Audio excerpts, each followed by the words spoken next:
Vijayanagara channel ವೀಕ್ಷಕರಿಗೆ ನಮಸ್ಕಾರ. ನಾನು ಭುವನಶ್ರೀ ನವೀನ್ ಕುಮಾರ್. ಈಗ ವಾರ್ತೆಗಳ ಮುಖ್ಯಾಂಶಗಳು.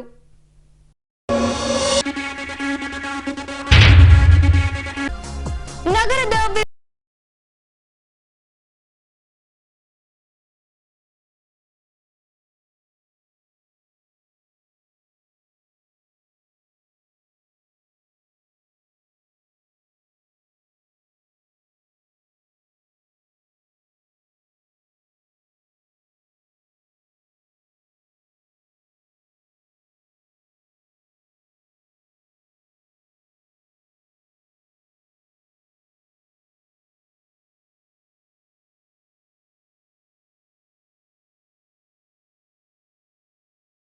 ವ್ಯವಸ್ಥೆ ಕಲ್ಪಿಸಿದ ಹೊಸಪೇಟೆ ನಗರಸಭೆ.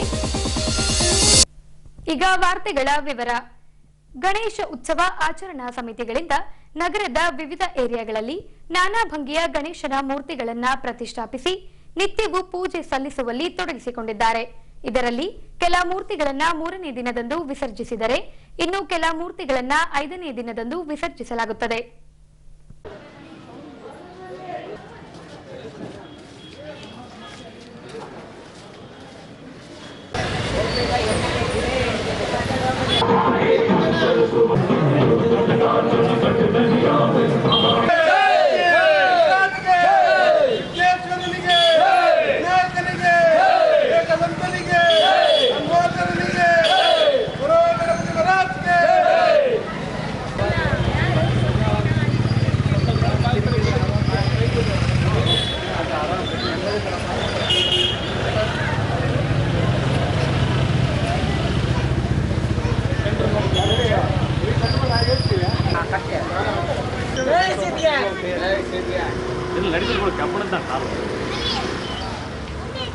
ಫ್ರೆಂಚ್ ಚಾರಿಟೇಬಲ್ ಅಂತ ಹೇಳ್ರಿ ಫ್ರೆಂಚ್ ಚಾರಿಟೇಬಲ್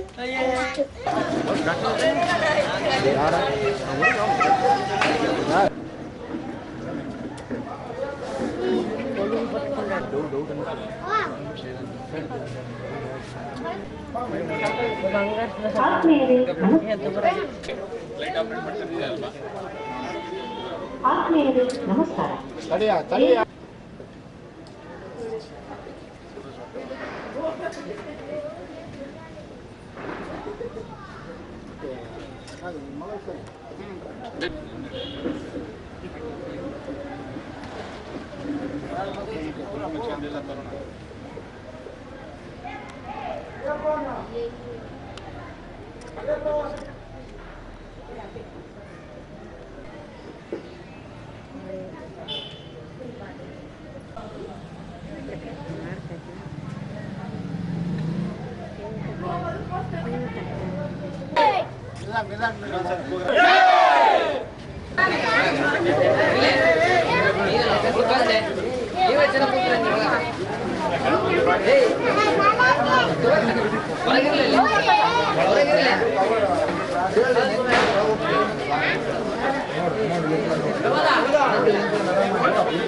ಜಲ್ದಿ ಎಲ್ಲ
गणपति महाराज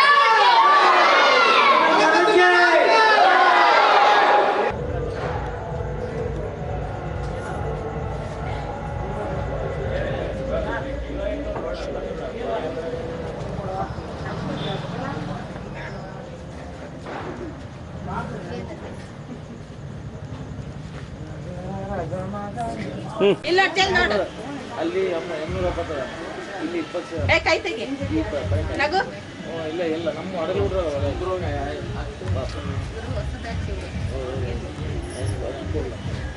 ತೊಂಬತ್ತಾರು ಸೇರಿ ನನಗೆಲ್ಲ ಗೊತ್ತು ಏನು ಎಲ್ಲಿಂದ ಅಂದ್ರೆ ಜ್ಯೋತಿ ಜ್ಯೋತಿ ಸ್ನೇಹ ಜ್ಯೋತಿ ಯುವಕರ ಸಂಘಕ್ಕೆ ಜೈ ಸ್ನೇಹ ಜ್ಯೋತಿ ಯುವಕರ ಸಂಘಕ್ಕೆ ಜೈ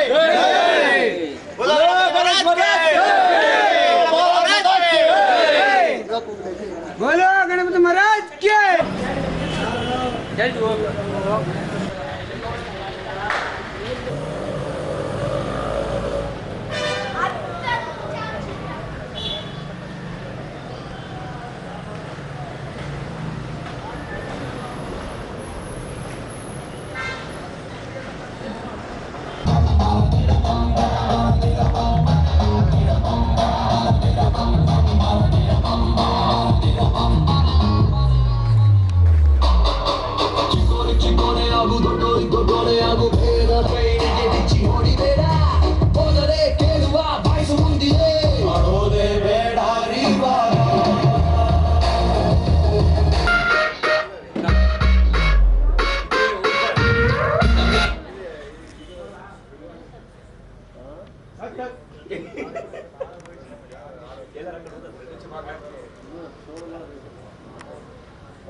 ಡಾಕ್ಟರ್ ಸರ್ವೇಪಲ್ಲಿ ರಾಧಾಕೃಷ್ಣನ್ರವರ 136ನೇ ಜನ್ಮದಿನದ ನಿಮಿತ್ತ ನಗರದಲ್ಲಿ ಜಿಲ್ಲಾ ಮಟ್ಟದ ಶಿಕ್ಷಕರ ದಿನಾಚರಣೆಯನ್ನ ಕೈಗೊಳ್ಳಲಾಗಿತ್ತು.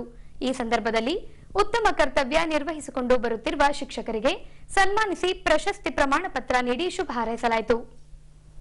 ಈ ಅಂಶಕ್ಕೆ ಸಂಬಂಧಿಸಿದಂತೆ ನಗರದ ಸಾಯಿಲೀಲಾ ರಂಗಮಂದಿರದಲ್ಲಿ ಕೈಗೊಂಡ ಕಾರ್ಯಕ್ರಮದಲ್ಲಿ ಡಾಕ್ಟರ್ ಸರ್ವೇಪಲ್ಲಿ ರಾಧಾಕೃಷ್ಣನ್ರವರ ಭಾವಚಿತ್ರಕ್ಕೆ ಪುಷ್ಪ ನಮನ ಮಾಡಿ ಅವರ ಕೊಡುಗೆ ಕುರಿತು ಸ್ಮರಿಸಲಾಯಿತು.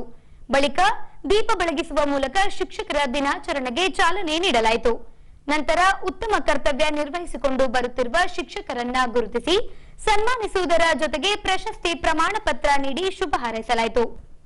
ಬಳಿಕ ಜಿಲ್ಲಾಧಿಕಾರಿ ಎಂಎಸ್ ದಿವಾಕರ್ ಅವರು ಮಾತನಾಡಿ, ಶಿಕ್ಷಕರಲ್ಲಿ ಪಂಚ ಶುದ್ಧತೆಗಳಿರಬೇಕು, ಆಗ ಮಾತ್ರ ದೇಶಕ್ಕೆ ಉತ್ತಮ ಪ್ರಜೆಯನ್ನ ಕೊಡಲು ಸಾಧ್ಯವೆಂದರು. ಅನೇಕ ಕೆಎಸ್ ಆಫೀಸರ್ ನಮ್ಮ ರಾಜ್ಯದಲ್ಲಿ ಹುಡುಗರು, ಅನೇಕ ಸೀನಿಯರ್ ಆಫೀಸರ್ಸ್ ಕನ್ನಡ ಶಾಲೆಯಲ್ಲಿ ಓದಿರೋರು ಈ ಪರಿಶೀಲನೆ ಮಾಡಿರ್ತೀನಿ. ಹಂಗಂತ ನಾನು ಪ್ರೈವೇಟ್ ಸ್ಕೂಲಲ್ಲಿ ಎಜುಕೇಷನ್ ಬಗ್ಗೆ ನಾನು ಹೇಳ್ತಾ ಇಲ್ಲ. ಬಟ್ ಇನ್ನೂ ಕೂಡ ಈಗಲೂ ಕೂಡ ನೀವು ಯಾರಾದರೂ ಕೆಎಸ್ ಅಧಿಕಾರಿಗಳು ಆಯ್ಕೆ ಆಗ್ಬೋದು ಕೇಳಿ, ನಾನು ನಮ್ಮ ಸ್ಕೂಲಲ್ಲೇ ಓದಿದ್ದೀನಿ ಅಂತ. ಶಿಕ್ಷಕರಿಗೆ, ಇಂದಿನ ಶಿಕ್ಷಕರಿಗೆ ಇವತ್ತಿನ ಶಿಕ್ಷಕರಿಗೆ ಸ್ವಲ್ಪ ಬದಲಾವಣೆಗಳಿವೆ. ನಮ್ಮ ಪಂಚಭೂತಗಳು ಏನಿದೆ ಅದೇ ರೀತಿಯಲ್ಲಿ ಶಿಕ್ಷಕರಿಗೆ ಪಂಚ ಶುದ್ಧತೆಗಳು ಬೇಕು. ಇವು ಹಿಂದೆ ಇದ್ದು ಏನು ಪಂಚ ಶುದ್ಧತೆಗಳು? ಒಂದು ತನು ಶುದ್ಧ ಇರಬೇಕು, ಮನ ಶುದ್ಧ ಇರಬೇಕು, ಭಾವ ಶುದ್ಧ ಇರಬೇಕು, ನುಡಿ ಶುದ್ಧವಾಗಿರಬೇಕು, ನೆರೆ ಶುದ್ಧವಾಗಿರಬೇಕು. ಇದು ಎಲ್ಲ ಶಿಕ್ಷಕರಿಗೂ ಇದ್ವು ಇಲ್ಲಿ ಎಲ್ಲರಿಗೂ. ನಾನು ಇವತ್ತೇನಾದರೂ ನಿಂತ್ಕೊಂಡು ಬೇರೆ ಬಗ್ಗೆ ಮಾತಾಡ್ತಾ ಇದ್ದೀನಿ ಅಂದರೆ ಈ ಪಂಚ ಶುದ್ಧತೆಗಳಿದ್ದಂತಹ ಶಿಕ್ಷಕರು ಕಲಿಸಿದಂತಹ ಒಬ್ಬ ವಿದ್ಯಾರ್ಥಿ. ಶಿಕ್ಷಕರು ಇವತ್ತಿದ್ದಂಗೆ ಕೊನೆಯವರೆಗೆ ಇರಲೇಬೇಕು. ನೀವು ಬದಲಾಗಕ್ಕಾಗಲ್ಲ.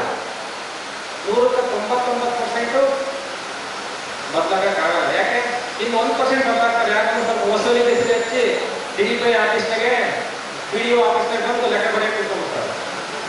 ಉಳಿದ 99% ಶಿಕ್ಷಣ ಮಾಡಲೇಬೇಕು. ಯಾವ ಹುದ್ದೆ ಬದಲಾದರೂ ಕೂಡ ಶಿಕ್ಷಕರ ಹುದ್ದೆ ಬದಲಾಗುವುದಿಲ್ಲ. ನೀವು ಪಾಠ ಮಾಡಲೇಬೇಕು. ವ್ಯವಸ್ಥೆಯಲ್ಲಿ ಎಲ್ಲ ಸೆಕ್ಟರ್ನಲ್ಲಿ ಕೂಡ ತಾಂತ್ರಿಕತೆ ಬೇಕು. ಬಟ್ ಶಿಕ್ಷಣ ವ್ಯವಸ್ಥೆಯಲ್ಲಿ ಮೇಷ್ಟ್ರು ಪಾಠ ಮಾಡಬೇಕು, ಮಕ್ಕಳು ಓದಬೇಕು. ಯಾವುದು ಚಿಕ್ಕ ಬರಲ್ಲ ತಲೆಯಲ್ಲಿ ಹಾಕ್ಲಿಕ್ಕೆ, ಯಾವುದು ಚಿಕ್ಕ ಬರಲ್ಲ ಕೈಯಲ್ಲಿ ಎಕ್ಸಾಮ್ ಬರೀಲಿಕ್ಕೆ. ನೀವು ಒಂದು ಚಿಕ್ಕ ಹಾಕಿ ಬಟನ್ ಕೂಡ ಬರೆಯಲು ಬರೋದಿಲ್ಲ. ಹಾಗಾಗಿ ಇವತ್ತು ದೇಶಗಳು ಅಭಿವೃದ್ಧಿ ಹೊಂದುತ್ತಿರುವ ರಾಷ್ಟ್ರಗಳು ಮತ್ತು ಅಭಿವೃದ್ಧಿ ಹೊಂದಿರುವ ರಾಷ್ಟ್ರಗಳಲ್ಲಿ ಶಿಕ್ಷಣ ಚೆನ್ನಾಗಿದೆ. ಜಪಾನ್ ಶಿಕ್ಷಣದಲ್ಲಿ ನಂಬರ್ 1.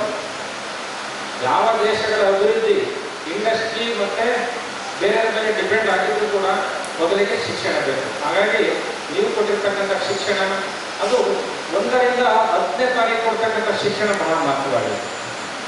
ನೀವೆಲ್ಲ ಇದೀಗೆಲ್ಲ ಹೇಳ್ತಾ ಇದ್ರು PUC ಲೆಕ್ಚರ್ ಮೇಲೆ ಅಷ್ಟು ಎಮೋಷನಲ್ ಆಗಲ್ಲ. ನೀವು ಡಿಗ್ರಿ ಲೆಕ್ಚರ್ ಮೇಲೆ ಅಷ್ಟು ಎಮೋಷನಲ್ ಆಗಲ್ಲ. ನಾವು ಅದೇನೋ ಗೊತ್ತಿಲ್ಲ 1ರಿಂದ 10ನೇ ಕ್ಲಾಸಿಗೆ ಓದಿರ್ತಕ್ಕಂಥ ಟೀಚರ್ ಮೇಲೆ ತುಂಬ ನಾವು ಗೌರವ ಇರ್ತೇವೆ. ಯಾಕೆಂದ್ರೆ ಆ ವ್ಯವಸ್ಥೆಯಲ್ಲಿ ನಾವು ತಯಾರು ಮಾಡಿರ್ತಾರೆ. 5 ಶುದ್ಧಗಳಿದಾವಲ್ಲ, 5 ಶುದ್ಧತೆಗಳು 1ರಿಂದ 10ನೇ ತಾರೀಕಲ್ಲಿ ಇರ್ತಕ್ಕಂಥ ಶಿಕ್ಷಕರಲ್ಲಿ ಜಾಸ್ತಿ ಇರುತ್ತೆ. ಹಾಗಾಗಿ ನೀವು ಈ ಶುದ್ಧತೆಗಳನ್ನ ಕಾಪಾಡಿ. ಬಂಗಾರ ಕೊಡ್ತಾರೆ, ಎಲ್ಲ ಬಿಟ್ಟು ಹೋಗ್ತೀವಿ, ಮಕ್ಕಳು ಹೆಂಡತಿ ಎಲ್ಲ ಬಿಟ್ಟು ಹೋಗ್ತೀವಿ. ತಗೊಂಡೋಗೋದು ಒಂದೇ ನಾವು ಹೋಗ್ಬೇಕಾದ್ರೆ ಅದು ಜ್ಞಾನ. ಅದು ಕೊಟ್ಟಂತಾರೆ ಯಾರು? ಶಿಕ್ಷಕರು ಕೊಟ್ಟಂತಾರೆ. ಅದು ನಮ್ಮ ಜೊತೆ ಬರುತ್ತೆ. ಮನೆಗೆ ನಾವು ಮಣ್ಣಿಗೆ ಹೋಗ್ಬೇಕಾದ್ರೆ ಬರ್ತಕ್ಕಂಥದ್ದು ಜ್ಞಾನ ಮಾತ್ರ. ಬಟ್ ಆ ಜ್ಞಾನನ ಖರೀದಿ ಮಾಡಕ್ಕೆ ಸಾಧ್ಯ ಇಲ್ಲ, ಬೇರೆಗೆ ಕೊಟ್ಟು ತಗೊಳಕ್ಕೂ ಸಾಧ್ಯ ಇಲ್ಲ, ಅದಕ್ಕೆ ಬಡ್ಡಿ ಇಲ್ಲ, ಅದಕ್ಕೇನೂ ಇಲ್ಲ. ಅದನ್ನು ಕೊಡ್ತಕ್ಕಂಥ ಶ್ರೇಷ್ಠ ಒಂದು ಹುದ್ದೆ, ಶ್ರೇಷ್ಠ ಒಂದು ಏನಾದರೂ ನಾವು ಹೇಳೋದಾದ್ರೆ ಅದು ಶಿಕ್ಷಕರು ಮತ್ತು ಶಿಕ್ಷಕ ವೃತ್ತಿಯಿಂದ ಮಕ್ಕಳ ಸಾಧ್ಯ ಅಂತ ಹೇಳ್ತಾ ಬಳಿಕ ಶಾಸಕ HR ಗವ್ಯಪ್ಪನವರು ಮಾತನಾಡಿ, ಸರ್ಕಾರಿ ಶಾಲೆಗಳಲ್ಲಿ ಆಂಗ್ಲ ಮಾಧ್ಯಮ ಶಿಕ್ಷಕರನ್ನ ನೇಮಿಸಿದ ಭಾಗವಾಗಿ ಮಕ್ಕಳ ದಾಖಲಾತಿಯಲ್ಲಿ ಹೆಚ್ಚಳವಾಗಿದೆ. ಶಾಲೆಗೆ ಹೆಚ್ಚುವರಿ ಕೊಠಡಿ ಸೇರಿದಂತೆ ದುರಸ್ತಿ ಹಾಗೂ ಮೂಲ ಸೌಕರ್ಯಗಳನ್ನ ಒದಗಿಸಿಕೊಡಲಾಗುವುದೆಂದು ಈ ವೇಳೆ ಭರವಸೆ ನೀಡಿದರು. ಹೊಸಪೇಟೆ ಕ್ಷೇತ್ರದಲ್ಲಿ 300 ಸ್ಕೂಲ್ಸ್, ಕ್ಲೋಸ್ ಟು 62,000 ಜನ ಮಕ್ಕಳು ಓದ್ತಾ ಇದ್ದಾರೆ. ಅವರಿಗೆ ಏನಾಗಿ ನಾವು BO ಹೆಣ್ಮಕ್ಕಳು ಗಂಡಸರು ಎಲ್ಲ ಕೂತ್ಕೊಂಡು ಏನು ಕೊರತೆ ಇದೆ ಲಾಸ್ಟ್ ಕೇಸಿಂದ ಹೇಳ್ತಾ ಇದ್ದಾರೆ. ಇಲ್ಲ ಸ್ವಲ್ಪ ಇಂಗ್ಲೀಷ್ ಟೀಚಿಂಗ್ ಆಗಬೇಕು ಸರ್, ಆಗಬೇಕು ಅಂತ ಹೇಳ್ಬಿಟ್ಟು ಅವರು ಅವತ್ತಿಂದ ಹೇಳ್ತಾರೆ. ಅದು ಸ್ವಲ್ಪ ನಮ್ಮ ಸರ್ಕಾರ ಸರಿಯಾದ ತೀರ್ಮಾನ ತಗೊಂಡು ಇಂಗ್ಲೀಷ್ ಟೀಚರ್ಸ್ನ ಅಪಾಯಿಂಟ್ ಮಾಡಿ ಇವಾಗ ನಮ್ಮ ಸ್ಕೂಲ್ಸ್ಗೆಲ್ಲ ಎನ್ರೋಲ್ಮೆಂಟ್ ಹೆಚ್ಚಾಗಿದೆ. ಈ ವರ್ಷ ನಮ್ಮ ಹೊಸಪೇಟೆ ತಾಲೂಕಿನಲ್ಲಿ ಒಂದೇ 2,000 ಮಕ್ಕಳು, ಹೋದ ವರ್ಷಕ್ಕಿಂತ ಈ ವರ್ಷ ಹೆಚ್ಚು ಅಡ್ಮಿಷನ್ಸ್ ಆಗಿದೆ. ಅದು ಒಂದು ಅಚೀವ್ಮೆಂಟ್ ಅಂತ ಹೇಳ್ಬಿಟ್ಟು ಒಂದು ಕಾನ್ಫಿಡೆನ್ಸ್ ಬಿಲ್ಡ್ ಆಗ್ತಾ ಇದೆ ಜನರ ಮನಸ್ಸಿನಿಂದ. ಅದೇ ರೀತಿಯಾಗಿ ಇನ್ನು ಬೇರೆ ಬೇರೆ ಸಮಸ್ಯೆಗಳು ಹೇಳಿದ್ರು. ಭಾಳಷ್ಟು ಸ್ಕೂಲ್ಸ್ ಓದ್ತಾ ಇದೆ, ಸ್ಕೂಲ್ಸ್ ಎಲ್ಲ ರಿಪೇರಿ ಮಾಡಬೇಕಂತ ಹೇಳಿ ಅದೇ ಥರ ಕ್ಲೋಸ್ ಒಂದು 500 ಕ್ಲಾಸ್ ರೂಮ್ಸು ತೋರ್ತಾ ಇದೆ. ನಾವು ಒಂದೇ ಸಾರಿ ಅಷ್ಟು ಬಜೆಟ್ ಕೂಡ ಲೊಕೇಶನ್ ಆಗ್ತಾ ಇದ್ದೀವಿ. ಬಟ್ ದಿವಾಕರ್ ಸಾಹೇಬರು ಒಂದು ಸಜೆಷನ್ ಮಾಡಿದ್ರು, ಇಲ್ಲ ಸರ್ ನಮ್ಮ ಚಿತ್ರದುರ್ಗದಲ್ಲಿ ಹೀಗೆಲ್ಲ ನಾವು ಸ್ಲಾಬ್ ಎಲ್ಲ ರಿಪೇರಿ ಮಾಡಬಾರ್ದು, ಶೀಟ್ಸ್ ಹಾಕ್ಸ್ಬಿಡೋಣ ಅಂತ ಒಂದು ಪರ್ಮನೆಂಟ್ ಸೊಲ್ಯೂಷನ್ ಆಗುತ್ತೆ ಅಂತ ಹೇಳ್ಬಿಟ್ಟು. ಅದು ಕಾಸ್ಟ್ ಇಷ್ಟಾಗುತ್ತೆ ಅಂತ ಹೇಳ್ಬಿಟ್ಟು ಒಂದು ಹೇಳಿದ್ರು. ಹೆಚ್ಚು ಕಡಿಮೆ ಒಂದು 20-30% ಮೇಲೆ ಹೋದ ವರ್ಷ ಒಂದು 200 ಕ್ಲಾಸು ಅದು ಇಮಿಡಿಯೇಟಾಗಿ ಗ್ರೂಪ್ ಮಾಡೋಕ್ಕೆ ನಾವು ಸ್ಟಾರ್ಟ್ ಮಾಡಿಬಿಟ್ಟಿದ್ವಿ. ನಾನು ತಿಳಿದಂಗೆ 200 ಕ್ಲಾಸ್ ರೂಮ್ಸು ಆಗಲೇ ಲೀಕೇಜ್ ಪ್ರೂಫ್ ಆಗಿದೆ. ನಗರದ ಕೆಲ ಏರಿಯಾಗಳಲ್ಲಿನ ಗಣೇಶನ ವಿಗ್ರಹಗಳನ್ನ 3ನೇ ದಿನದಂದು ವಿಸರ್ಜಿಸಲಾಗಿದೆ. ಇದಕ್ಕೂ ಮೊದಲು ಟ್ರ್ಯಾಕ್ಟರ್ ಹಾಗೂ ಲಾರಿಗಳಲ್ಲಿ ಗಣೇಶನ ಮೂರ್ತಿಗಳನ್ನ ಇರಿಸಿ ವಿದ್ಯುತ್ ದೀಪಗಳಿಂದ ಸಿಂಗರಿಸಿ ಡಿಜೆ ಸಂಗೀತ ಸೇರಿದಂತೆ ಡೊಳ್ಳು, ತಾಶಾರಾಮ್ ಡೋಲು, ವಾದ್ಯಗೋಷ್ಠಿಗಳೊಂದಿಗೆ ಮೆರವಣಿಗೆ ನಡೆಸಿದ್ರು. ಈ ವೇಳೆ ಯಾವುದೇ ಅಹಿತಕರ ಘಟನೆಗಳು ನಡೆಯದಂತೆ ಸೂಕ್ತ ಪೊಲೀಸ್ ಬಂದೋಬಸ್ತ್ ಮಾಡಲಾಗಿತ್ತು.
ಗಣೇಶನ ವಿಗ್ರಹ ವಿಸರ್ಜಿಸಲು ಹೊಸಪೇಟೆ ನಗರಸಭೆಯಿಂದ ಸೂಕ್ತ ವ್ಯವಸ್ಥೆ ಕಲ್ಪಿಸಲಾಗಿತ್ತು.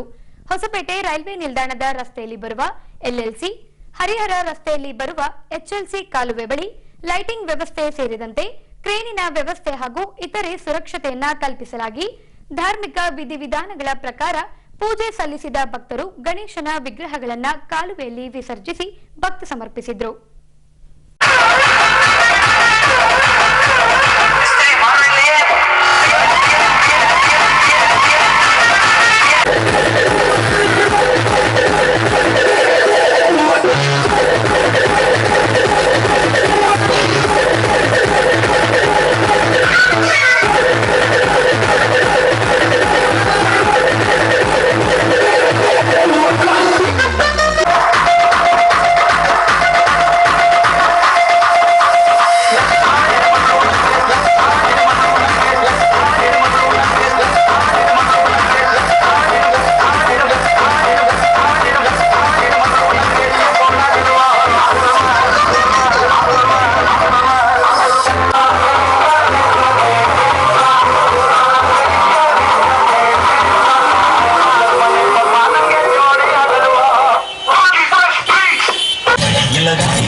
ಈಗ ಕೊನೆಯಲ್ಲಿ ಮತ್ತೊಮ್ಮೆ ವಾರ್ತೆಗಳ ಮುಖ್ಯಾಂಶಗಳು.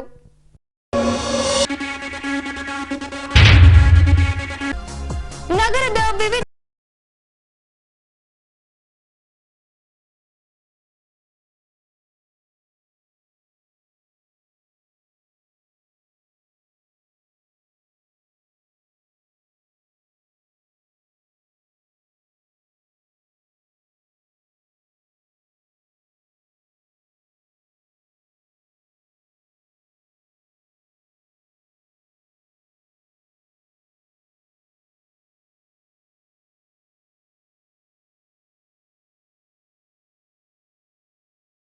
ಯುವ ಸಮೂಹ ಸೂಕ್ತ ವ್ಯವಸ್ಥೆ ಕಲ್ಪಿಸಿದ ಹೊಸಪೇಟೆ ನಗರಸಭೆ.